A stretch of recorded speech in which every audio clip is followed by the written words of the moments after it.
కొంతమంది మాటలు వినేసి మనీ కట్టేస్తూ ఉంటారు. చాలా ప్రేయర్ రిక్వెస్ట్‌లు కూడా వస్తూ ఉంటాయి.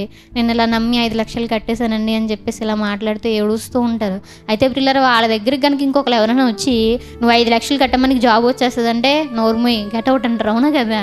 ఎందుకంటే వాళ్ళ జీవితంలో మోసపోయి ఉన్నారు. చాలా దెబ్బతిని ఉన్నారు. చాలా ఎదురు దెబ్బలు తగిలే వాళ్ళందరికీ కూడా. లేవలేనటువంటి పరిస్థితుల్లో ఉన్నటువంటి వాళ్ళ దగ్గరికి అటువంటి పరిస్థితుల్లో, అటువంటి కండిషన్స్‌లో వేరే వాళ్ళు వెళ్ళి కనుక అమ్మా ఇదమ్మా అని కంప్లీట్ చేయకర్లా, నీకు ఒక నమస్కారం అండి, మీరు వెళ్ళిపోండి. ఎందుకని? మోసపోయారు కాబట్టి. అంతేనంటారు కదంటారు. అదేవిధంగా ఈరోజు కూడా మనం ఆలోచన చేసినట్లయితే ఎన్నిసార్లు మనం ఈ హృదయం చెప్పేటువంటి మాటల వల్ల మోసపోయి ఉంటామండి. ఒక్కసారి ప్రతి ఒక్కరు కూడా ఆలోచన చేసుకోవాలి.